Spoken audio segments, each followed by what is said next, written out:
жалпы мектеп қабырғасына балалардың смартфон алып кіргені өзі дұрыс па? Уже бір сыныптағы алда 5-6 оқушы әкелмеген, ол балалардың жүріс тұрысы, сабаққа деген ынтасы жоғарылағанын біз талдау нәтижелері арқылы байқап көрдік. Екінші 90-нан бастап биылғы жылдың осы жобаға деген сұраныс күрт өсіп жатыр. Мұның сыры неде деп ойлайсыз? Толық сынып өткеннен кейін білім сапасы 18%-ға өсті. Смартфонның адамнан тілін байлап тастайды ғой. Тілді байлап тастағаннан кейін ойын жеткізу, өз ойын мәдениетті сөйлеу, шешендік бірдеңкелерді айту деген қиынға соғады. Кейбір ұстаздарымыз өзінің сабағында гаджеттерді пайдалануға рұқсат береді. Ата-ананың өзіне осы сұрақты қою керек. Ата-ана өзі қаншалықты смартфонға тәуелді. Өйткені ата-ана тәуелділік тек қана балаларда емес қазір, тәуелділік ата-аналарда да. Оқушылар үшін смартфон ұстау қажеттілік пе, кедергі ме? 50-50 жауап беретін едім. Сол секілді мысалға ақш-тың 14 штатында мектепке телефон ұстауға мүлдем болмайды деген тәртіп енгізіпті. Жалпы неге бізге мұндай тәртіп талап енгізбеске? Оған кім кедергі немесе не кедергі?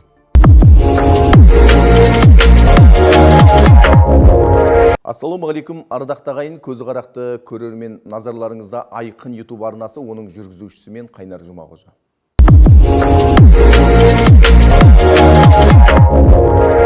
Достар, біздің YouTube канал өткір сұрақтар мен жүйелі жауаптарға һәм салмақты сараптамаға толы. Тек сәл уақытыңызды бөліп, сұхбаттарымызды көріп, лайк деп тапсаңыздар, лайктеріңізді баса кетіңіздер.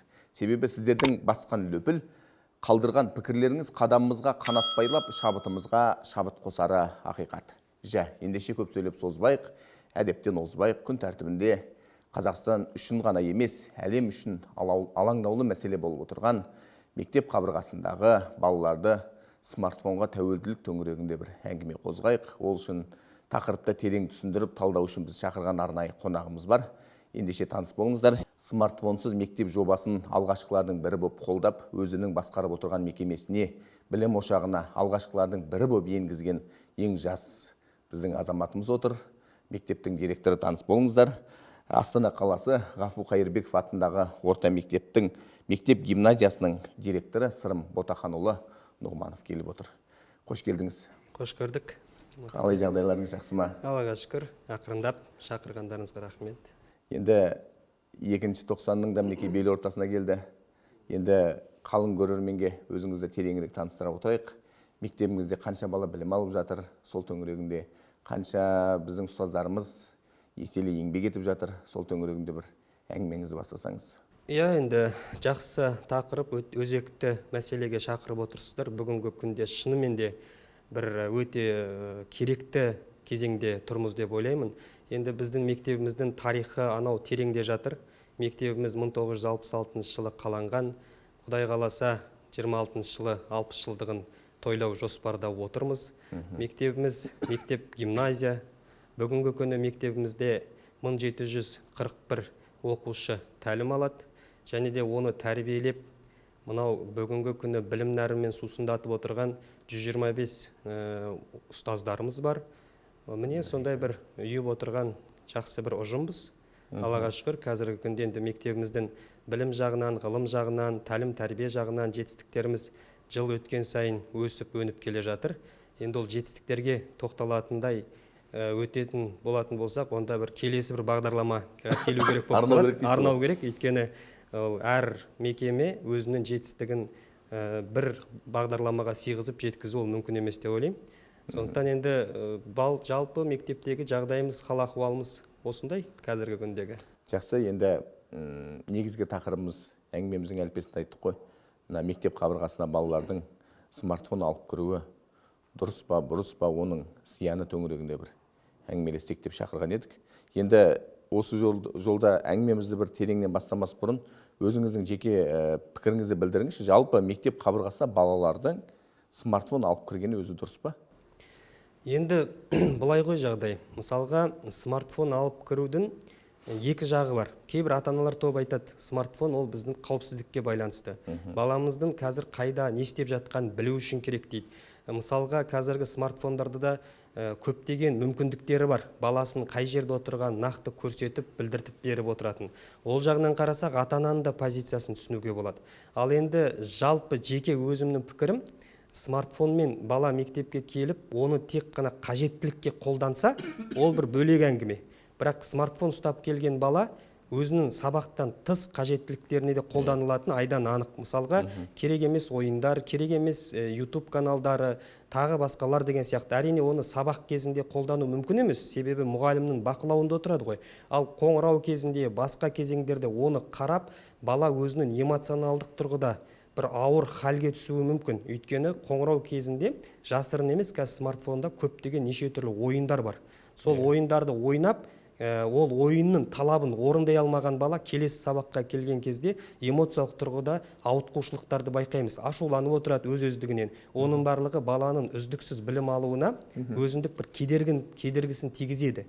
Міне сол себептен біздің мектеп өткен оқу жылынан бастап осы смартфонсыз мектеп жобасын біз қолға ала бастадық. Бірақ бір нәрсені айтқым келеді, біз бұл нәрсені мектепке енгізген кезде бұл жоба екенін біз білген жоқпыз. Бұны біз жоба деп қарастырған жоқпыз.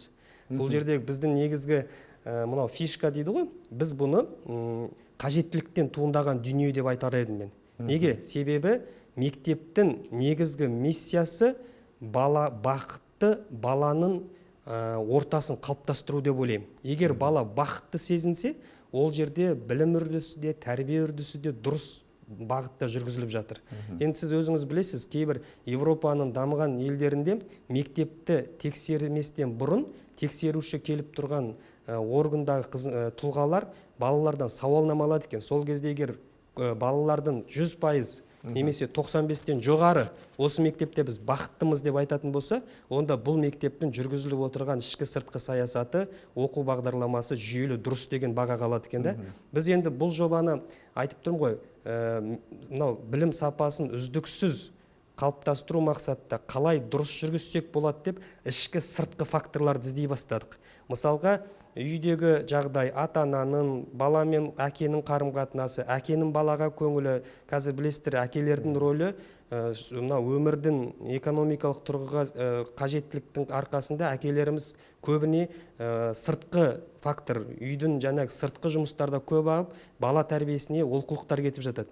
Міне сондай сыртқы факторларды іздеу барысында біз смартфон дегенді таптық. Демек, баланың iPhone, iPad ұстаудың кесірінен білім сапасына әкеліп жатқан кері әсерлерін анықтай бастадық. Осы мақсатта біз өткен оқу жылдың 3-4 тоқсаннан бастап арнайы бір сыныпқа эксперименталды сынып аштық. Яғни ол сыныптың оқушылары ата-анасының рұқсатымен ғана смартфонды мектепке әкелмеуден бастадық. Міне солай көріп, уже бір сыныптағы алда 5-6 оқушы әкелмеген, ол балалардың жүріс-тұрысы, сабаққа деген ынтасы жоғарылағанын біз талдау нәтижелері арқылы байқап көрдік.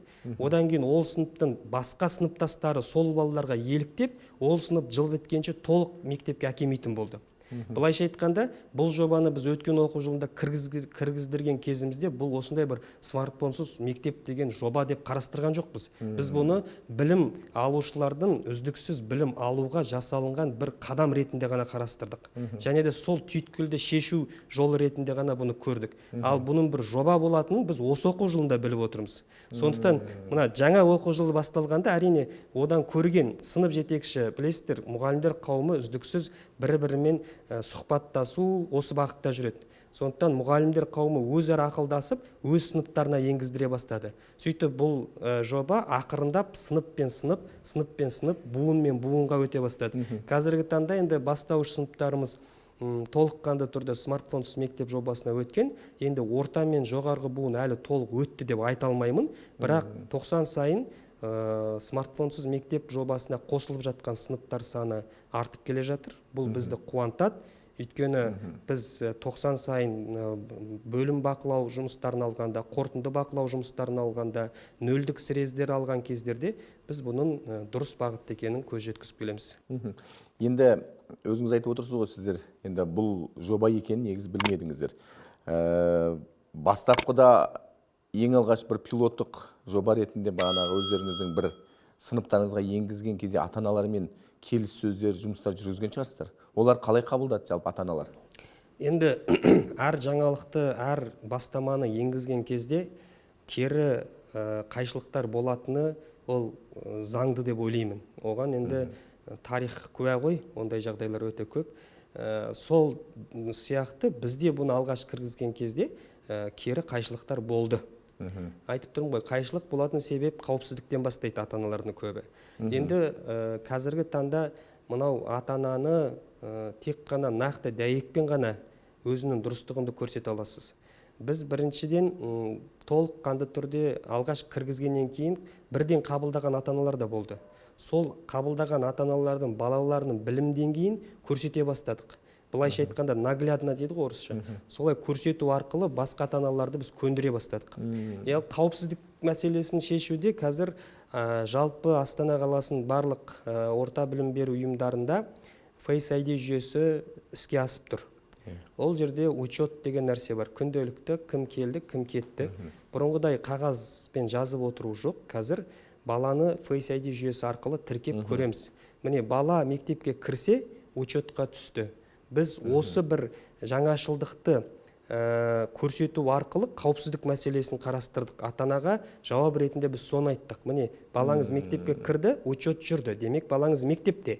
Мектептің ішіндегі жағдайлардың барлығына мектеп әкімшілігі мен мектеп жауап береді. Өйткені әрбір ата-ананы мектепке баласын қабылдаған кезде біз мектеп пен ата-ана ортасында келісімшарт болады. Ол жерде мектептің міндеті, ата-ананың міндеті деп қарастырылады. Ата-ананың міндеті баланы ГОССО ұсынып отырған мынау талаптарды орындау және де баласын мектепке әкелу болып табылатын болса, мектептің міндеті келген баланы оқу тәрбие біліммен қамтамасыз ету және де қауіпсіздікпен қамтамасыз ету болып табылады. Міне осы төңіректе осылай біз ата-аналармен түсіндірме жұмыстарын жүргізу арқылы ақырындап көндірдік. Енді жақсы бастауыш сыныптар, төменгі сыныптар дейміз. Олар енді бұл жобаға аса бір мән бере қойған жоқ шығар, кішкентай ғой әлі. Ал дегенмен мына орта буындарға мен өтіп жатырмын дедіңіз, қазір өткізіп жатырмын дедіңіз өздеріңіздің сыныптарыңызда. Балалардың психологиясына бұл қалай әсер етіп жатыр? Енді айтып тұрмын ғой, енді әрине оңай болып жатқан жоқ, сөздің шыны керек. Өйткені өзіңіз дұрыс айтып тұрсыз. Мынау 12-13 жасқа келіп қалған балалар, енді олардың ойлау деңгейі де, олардың көзқарасы да бізбен сіздің 12-13 жастағыдан әлде қайда алдыға дамып кеткен. Олар қазір көптеген мәліметтерді біледі. Білмейтін мәліметтерін жасанды интеллект арқылы да біліп, білмесе де білгендей қылып айтып отыратын заман. Сондықтан психологтармен, ата-аналармен, өздерімен тікелей жұмыс жасау арқылы, немесе қазір мынау жоғарғы буындарға мынандай нәрсені қолданып жатырмыз біз. Мынау профильдік бағыт деген бар ғой қазір. Баланың болашақта кім болып қалыптасқысы келеді. Міне осы жақта мынау білімді егер дұрыс қолданбасаң, мына нәтижеге сен жетуін қиындайды деген сияқты бір өзіндік бір қарым-қатынастарды қолдану арқылы ғана жауап жатқан жайымыз бар. Бірақ сіз дұрыс айтып отырсыз, бірден ауысып кету өте қиын. Бастауыштарды ауыстыру ол жеңілдеу. Өйткені әлі фундамент енді қаланып жатқан дүние ғой. Ал фундаменті қаланып қойғаннан кейін қиындау. Мысалға үй салсақ та фундамент тұрақсыз болса, қабырғасы қатып қалу екіталай ғой. Дәл сол сияқты дүние бұл жерде. Сондықтан енді қолдан келгенше өткізуге тырысып жатырмыз. Дегенмен осы 2-ші тоқсаннан бастап биылғы жылдың осы жобаға деген сұраныс күрт өсіп жатыр. Мұның сыры неде деп ойлайсыз? Мен ойлаймын, ата-аналар түсінді. Ақырындап болса да түсініп келе жатыр. Бұл соткаға тәуелділік, смартфонға тәуелділік шыны керек баланың эмоциясына, баланың психикасына қатты әсер етіп жатқанын білді. Қазіргі таңда білесіздер, бала ойнау арқылы мынау біреуді қиянат жасау, біреуге қастандық жасау деген нәрсе бала психологиясына бір оңай сияқты көрініп қалды. Неге? Өйткені ойнайтын ойындарда біреуді ұрып соғу деген ойындар көп. Немесе біреуге бір ұрып тастап, соғып тастап, миссия орындап деген сияқты. Сондықтан сондай агрессияны ата-аналар да үйден де көріп отыр ғой. Сондықтан мен ойлаймын, мынау қазір бұл 2-ші тоқсанда сұраныстың көбеюі де үйдегі ата-ананың ықпалы деп ойлаймын. Ата-аналар ақырындап түсініп келе жатыр. Смартфонсыз жалпы сотканың балаға пайдасынан зияны көбін түсініп келе жатқан ата-аналар басым, және ол мені қуантады. Ол дұрыс позиция деп ойлаймын. Енді өзіміздің де бала шағамыз бар ғой, үйде соткаға телміріп отырбаса, өзіңді айтасың, ол біріншіден көзің кетеді, екіншіден ой өрісін, сөйлеуден қаламыз деген сияқты. Бұның ата-ана ретінде оған жеткілікті түрде ойлаймын, көптеген аргумент бар деп ойлаймын. Сондықтан ата-аналар сол аргументтерді өздері біліп, саналы түрде ауысып жатқан сияқты. Процесс қалай жүреді сіздерде? Мысалға бала мектепке кірген кезде міндетті түрде арнайы сөрелерге телефонын қойып кетеді. Сосын қоңырау уақытында қолдарында телефон тие ме, әлде сіздер мектеп біткен кезде тікелей бірақ алып шығып кете ме? Енді бұл жерді мен жасырмайын, шындықты айтайық. Бұлай жағдай. Бала мектепке кіреді. Білесіздер, мектепке бала кіргеннен кейін бастауыш сынып болатын болса, ол өзінің сынып жетекшінің пән сабағына барады. Сол жерде кабинеттің ішінде арнайы сөре бар. Ағаштан жасалынған сотка жинақтайтын сөре, смартфондарға арналған. Сол жерге сынып жетекші оны жинап алады. Жинап алады да бастауыш сыныптарға тек қана қайтар уақыттарында бірақ береді. Перемен уақытта берілмейді бастауышқа. Неге? Өйткені бастауыш сынып оқушылары мемлекет тарапынан тамақтандырылады. Ол балаларға тамағына, ішіп жеуіне ақы төлейтіндей бір қажеттілік жоқ. Өйткені 1 мен 4 сынып толықтай мемлекеттің тарапынан тегін тамақтандырылады. Сондықтан бастауыш сыныпта жағдай осындай көріністе. Мұғалім келеді, сөрелерге жинап алады, сабақ бітеді, мұғалім қайтарып береді. Ал орта буын, жоғарғы буындарда сәл өзгешелеу. Бұл жерде де сынып жетекші таңертең бірінші сабаққа келеді.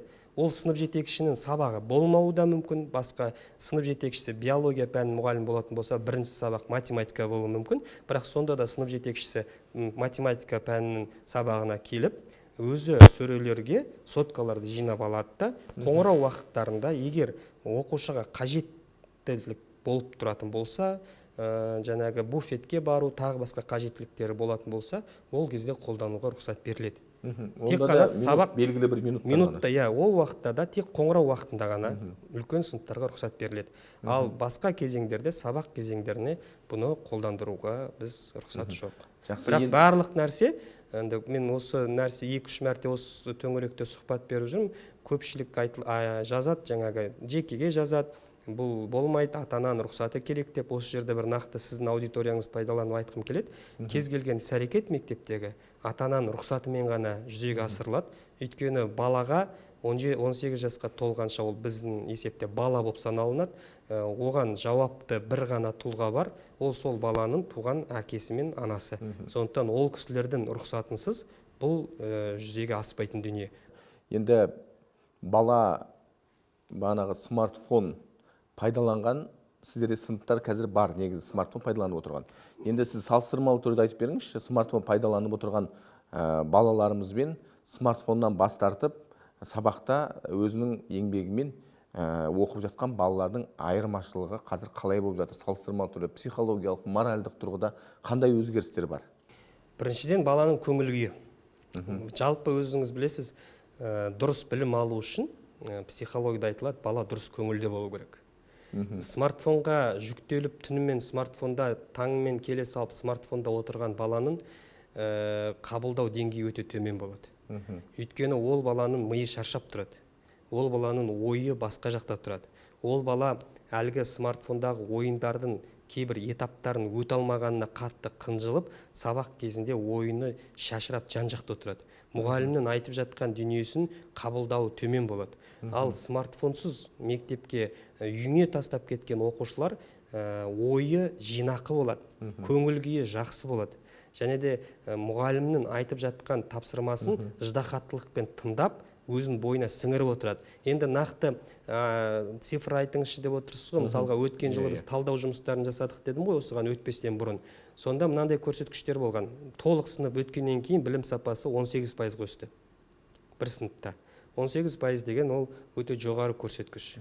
Мысалға, 41%-дан 59%-ға өсті. Бұл дегеніміз осы, мен енді 100% айтпаймын, осы смартфонсыз мектеп жобасының арқасында өсіп кетті деп. дегенмен әсерін тигізді. дегенмен әсер тиді деп ойлаймыз. Мүмкін енді мұғалімнің де жұмысы бар, оқушының талпынысы бар, күнделікті қадағалау бар деген сияқты нәрселер бар. Қазір мұғалімдеріміз ай сайын, жылына қанша рет өздерінің біліктілігін дамыту үшін семинарларға барады. Оның да әсері тиіп жатыр. Методиканы үйретіп жатыр. Оның да әсері тиіп жатыр. Қазір жаңартылған білім мазмұнын тереңнен оқыту үстіндеміз. Бірақ та дегенмен де енді сандар сөйлесін дейді ғой. Сандар сөйлесінмен тікелей қарайтын болсақ, 18%-ға өсімді байқауға болады. Енді жылтыраған телефондар қолында жоқ. Балалардың арасында белгілі бір дәрежеде коммуникацияда күшейген шығар негізі. Дұрыс айтасыз, өте дұрыс айтасыз. Балалардың ортасындағы өзара сөйлесу, мәдениеті, балалардың жалпы бір-бірін тануы бөлек жағынан болып жатыр. Бастапқы кездегі тану мен қазіргі тану екеуі екі бөлек. Мысалға, бастапқы кездегі тану өте аз ғана информация білетін болса, қазіргі танымдық деңгейлер жоғарылап қалды. Өйткені смартфон жоқ, бір-бірімен сөйлеседі, сабақ болсын, өмірде болсын, пікір алмасады деген сияқты. Одан кейін мынау гуманитариялық бағыттағы мұғалімдер шыны керек өте жоғары қолдау көрсетті. Өйткені смартфонның мынау адамнан тілін байлап тастайды ғой. Тілді байлап тастағаннан кейін ойын жеткізу, өз ойын мәдениетті сөйлеу, шешендік бірдеңкелерді айту деген қиынға соғады. Қазір мынау гуманитариялық бағыттағы пән мұғалімдері де өте қатты ризашылығын білдіреді. Өйткені әр бала сөйлей бастады дейді. Бұл дегеніміз енді мұғалім үшін үлкен жетістік, оқушы үшін үлкен талпыныс деп ойлаймын. Енді кейбір ұстаздарымыз өзінің сабағында гаджеттерді пайдалануға рұқсат береді екен. Яғни оны бір жаңа форматқа енгізеді екен. Бұл жалпы қаншалықты дұрыс қағида? Енді былай ғой, қазір айтып отырмын ғой, білім беру стандарттары бұрынғы кезеңмен салыстырғанда жер мен көктей өзгеріске ұшырады. Оған себептер де көп. Бұрынғы кезеңдегі сұраныс пен қазіргі сұраныстың жер мен көктей айырмашылығы. Заман талабына сәйкес кейбір тұстарда мұғалімдеріміз бұл гаджеттерді қолданылады сабақта. Мысалға, сабақ беру тәсілдері бар ғой. Кахот дейді, басқа программалар бар, кері байланыс алудың жылдам түрлері бар деген сияқты. Оның проценттік бөлігін көрсету арқылы, өйткені әр кабинетте қазір Астана қаласының мектептерінің басым көпшілігінде мүмкін 100% шығар, менен нақты айта алмаймын. Ондай информация менде жоқ, бірақ та мынау 4 негізгі кабинетті толық жабдықтады қала мектептері. Биология, химия, физика, информатика деген сияқты. Бұл кабинеттердің барлығы соңғы стандарттарға сәйкес жасалынған. 70-ші бұйрыққа сәйкес, соңғы стандартқа сәйкес. Ол жерде енді гаджеттерді қолдануға тура келеді. Кейбір сұрақтар да соған байланысты, тапсырмалар да соған байланысты, кері байланыс та соған байланысты. Міне, бұл смартфонсыз мектеп жобасы бұл бір технологиядан алшақтатып тастау емес. Бұның керексіз кезеңдерде қолдануға шектеу қою. Керегімен қолдануға рұқсат болады. Бірақ мектептерде, мысалға информатика кабинетін алатын болсақ, ол жердің әр баланың алдында тұр бұндай дүние. Яғни оған бола сотканы алып келудің қажеттілігі жоқ негізінде. Мектеп өзі жабдықтап қойған. Және де басқа пәндер, мысалға жаңағы 4 пәннен басқа пәндердің де кабинеттерінде қазір интерактивтік тақталар бар. Үлкен-үлкен панельдер бар. Ол панельдерді мұғалім сабақ процесіне кеңінен қолданады. Және де кейбір тұстарда кері байланыс алу мақсатында бұл смартфондарды қолданамыз. Жақсы, енді мен бағана әңгіменің әліппесінде айттым ғой, жалпы бұл Қазақстан үшін ғана емес, әлем үшін де бір алаңдаулы мәселе болып отырған, біз ашық ақпарат құралдарынан оқып біліп отырмыз. Осы төңірегінде мысалға мынандай дерек пен дәйекті мен бағана көзім шалды. Әлемде мысалға Францияда дейді, мектеп аумағында мүлдем гаджет қолдануға болмайды екен дейді. Ал Грекияда биылғы оқу жылынан бастап балалар телефонын сөмкесінен шығармау керек деген талап қойыпты. Сол секілді мысалға ақш-тың 14 штатында мектепке телефон ұстауға мүлдем болмайды деген тәртіп енгізіпті.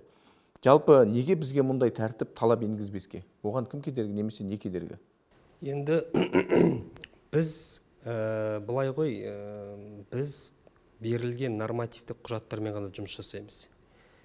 Нормативтік құжаттарды дайындайтын бөлек министрлік дайындайды. Одан кейін НПА қарастырады ол құжатнамаларды. Ол жердегі белгілі орында отырған тұлғалар бұл төңіректе зерттеу жүргізіп, егер оны дұрыс емес деп тапса, және де оны нормативтік құқықтық бір актімен бекітіп, заңдық талапқа кіріктірсе, және де бізге соны орындауға түсірсе, біз оны орындаймыз. Ал өздігімізден талап қойып, өздігімізден қарсылық қойып, мүлдем болмайды деп жаңағы сіз айтқан мемлекеттегідей істеп тастауға менің құзыретім де, және де оған менің құзыреттілігім жоқ ондайға. Егер сондай тәсілді енгізетін болса, сіз өзіңіз жеке пікіріңізді білдірсеңіз келісер ме едіңіз? Келсем.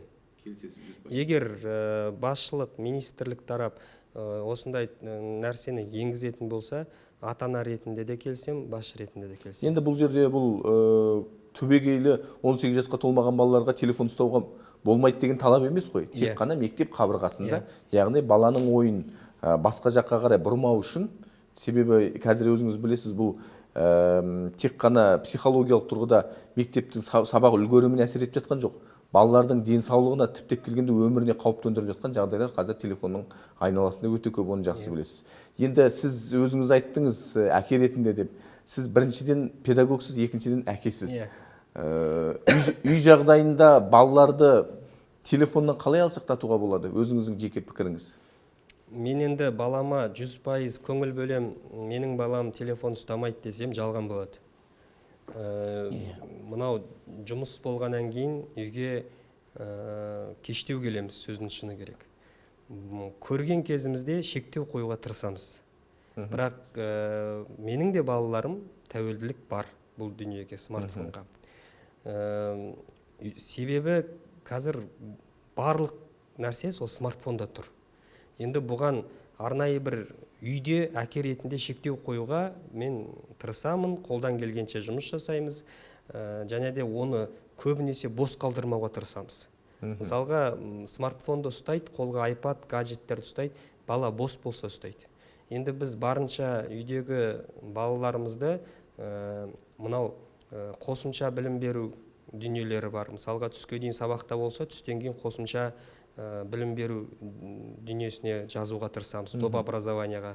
Ол спорттық болсын, танымдық болсын, өнер болсын деген сияқты. Бала неғұрлым бос болмаса, соғұрлым баланың энергиясы шығады, және де кешке осындай сабағын оқып, үй тапсырмасын қосымша білім берумен айналысып келген бала кешке жақын автоматты түрде шаршау позициясына өтеді. Сондықтан кешке тамақтан кейін балаларды жатқызуға тырысамыз. Бірақ сонда да солай істеп жатсанда балалар менің балаларым ұстайды үйде. Сондықтан бірақ күресу үстіндемін. Күніне қанша сағат ұстайды телефонды? Мен сағат санап көрмеппін, бірақ 1-2 сағаттан артық ұстамайды енді точно.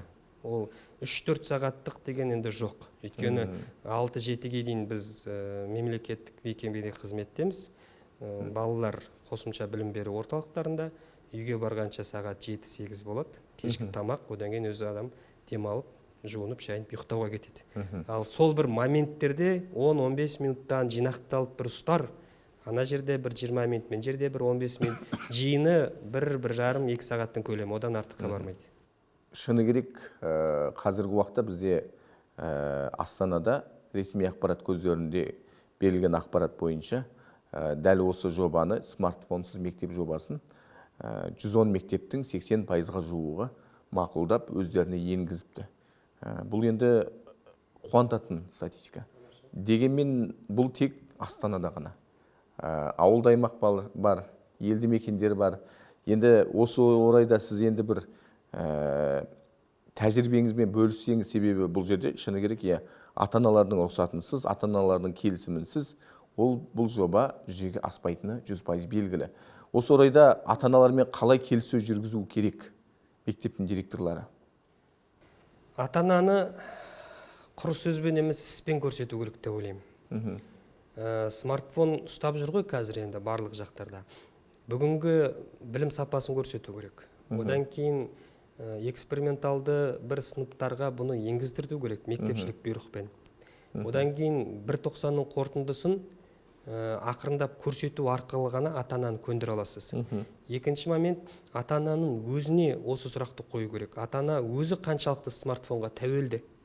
Өйткені ата-ана тәуелділік тек қана балаларда емес, қазір тәуелділік ата-аналарда да.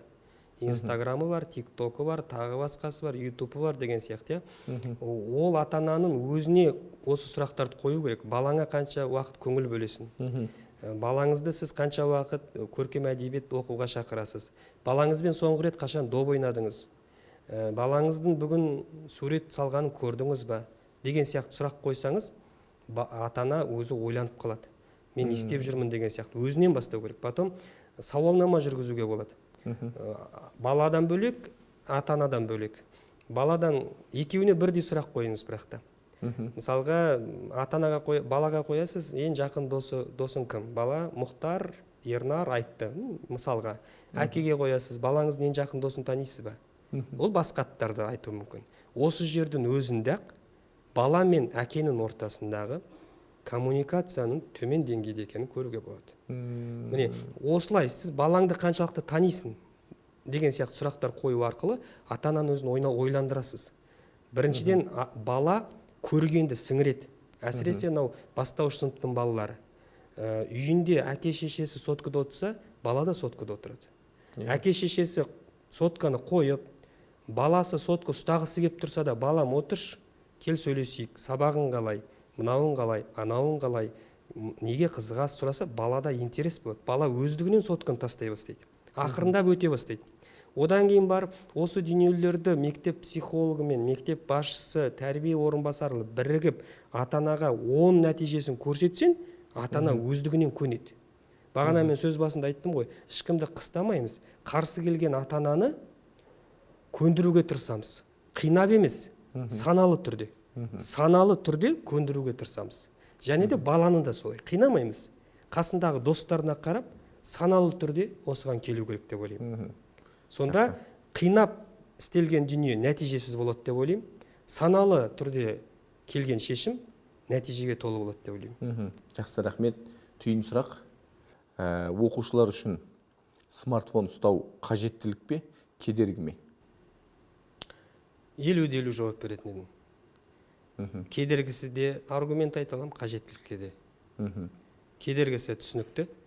Қажеттілік деп алып тастауға болмайды. Заман талабына сай, қазіргі әлемдік технология дамыған заманда қазақ баласы да әлемдегі өз қатарластарымен үзеңгілес болып, бәсекеге қабілетті болу керек деп ойлаймын. Ол робототехника болсын, ол IT мамандығы болсын, ол басқа да ойлап тауып жатқан неше түрлі смарт приложениялар көп қой қазіргі. Сондықтан қазақ баласы ондайды ойлап тауып дамытып жатқан мен өзім қатты қолдаймын. Сондықтан 100% кедергі, 100% қажеттілік деп айта алмаймын. Әр нәрсе өзінің шеңберінде, өзінің болатын деңгейінде болу керек. Мысалға, артық мадақтау да адамның кері әсерін өткізеді. Бір Финляндияның кітабын оқып едім, финский обучение деген. Сонда жазып қойған Карлсон деген мұғалім, Америкадан келген. Соның мынандай түйін сөзі бар. Адамзат баласын білім сапасын төмендеткің келсе дейді, көп мадақта дейді. Артық айтылған мадақтау, артық айтылған құрмет бұл регресстің бастауына әкеп соғады. Сондықтан мен айтам, әр нәрсе өз шеңберінде болу керек, және де өзіндік аймақтан шықпау керек. Смартфон да сол төңіректе болу керек. Қажеттілік маңайында қолданылып, білім ғылымның дамуына. Ал денсаулық кедергі келтіру, оған 24/7 байланып қалу жағына келгенде шектеу болу керек деп ойлаймын. Сондықтан жауап 50-50. Орынды пайдалану керек дейсіз ғой енді. Орынды пайдалану керек. Жақсы, рахмет. Енді сізбен тілдесіп отырғанымызға 40 минуттың уақыты болды. Ең біріншіден уақыт тауып сұхбат беруге келіскенің үшін алғыс білдіреміз. Жұмыстарыңызға табыс тілейміз, отбасыларыңызға амандық, елімізге тыныштық тілейміз. Елдің ішін даудан, сыртын жаудан Алла сақтасын деп тілейміз. Басымыз аман, бауырымыз бүтін болсын. Рахмет сізге шақырғандарыңызға. Өзекті мәселе болып тұрса, ой бөлісуге дайынбыз. Рахмет. Достар, осымен бүгінгі біздің сұхбатымыз тәмам. Бүгін бізде қонақта болған Астана қаласындағы Ғафу Қайырбеков атындағы номер 2 мектеп гимназиясының директоры Сырым Ботаханұлы Нұғманов. Келесі кездескенше аман сау болыңыздар.